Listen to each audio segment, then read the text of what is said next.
क्या ईरान फिर से परमाणु बम बना लेगा?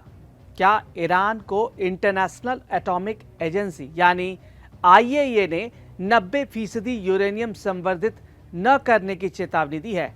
24 जून को सीज फायर के ऐलान होने के बाद से अब तक जो रिपोर्ट सामने आई है उसके मुताबिक ईरान के 3 परमाणु ठिकानों फोर्दो, नतांज और इस्फहान में 22 जून को हुआ अमेरिकी हवाई हमला पूरी तरह से सफल नहीं हुआ। दावा यहां तक किया जा रहा है कि ईरान ने बड़ी तेजी से फोर्दो एटॉमिक अड्डे पर दोबारा काम शुरू करने के लिए मरम्मत का काम युद्ध स्तर पर शुरू कर दिया है। आखिर क्यों ईरानी वॉर एक्सपर्ट्स अब दावा करने लगे हैं कि 7 दिन के अंदर अंदर इजराइल और अमेरिका दोबारा से ईरान पर बड़ा हमला कर सकते हैं।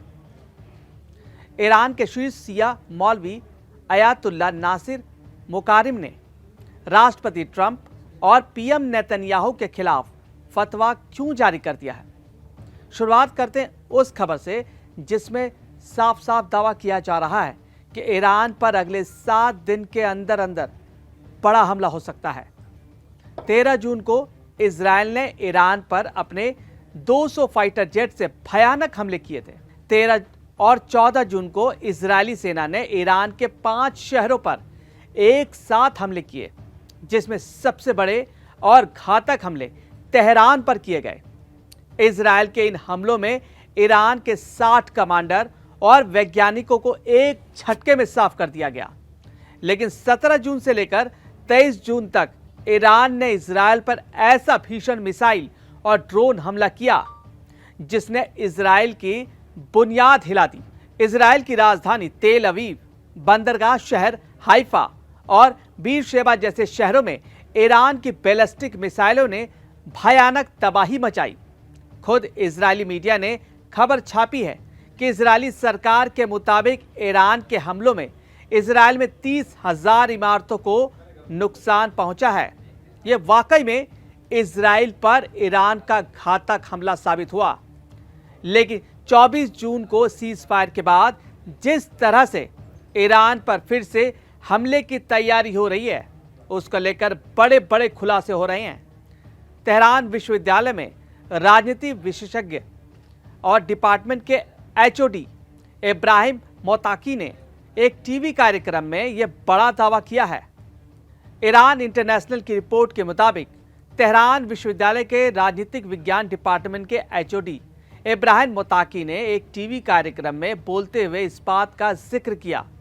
मोताकी का कहना है कि हमारे पास जो सबूत उपलब्ध हैं उसके मुताबिक इजराइल अमेरिका मदद के साथ एक सप्ताह के अंदर अंदर ईरान पर बहुत बड़ा और भयानक विनाशकारी हमला कर सकता है। मोताकी ने दावा किया कि ईरान के साथ 12 दिन तक चले युद्ध के बाद युद्ध विराम किया जाना एक चाल है। इस युद्ध विराम का इस्तेमाल करके अमेरिका और इजराइल एक बार फिर से अपनी सेना को तैयार करके हमला करना चाहते हैं। मोताकी ने ईरानी अधिकारियों से युद्ध विराम को बहुत गंभीरता से नहीं लेने का आह्वान किया। साथ ही चेतावनी भी दी कि इजरायली हमलों का लक्ष्य इस बार भी ईरानी अधिकारी ही होंगे। इधर ईरान में 60 कमांडरों और वैज्ञानिकों के जनाजे में उमड़ी भीड़ ने दुनिया को दिखा दिया है कि ईरान पर इजराइल और अमेरिका के हमलों का वैसा असर नहीं हुआ जिसका दावा किया जा रहा था। ईरान तो यहां तक दावा कर रहा है कि 12 दिन की जंग में उसने केवल 5% ही मिसाइलों का इस्तेमाल किया है। ईरान के मिसाइल बंकरों और गोदामों में अभी 95% मिसाइलें बची हैं।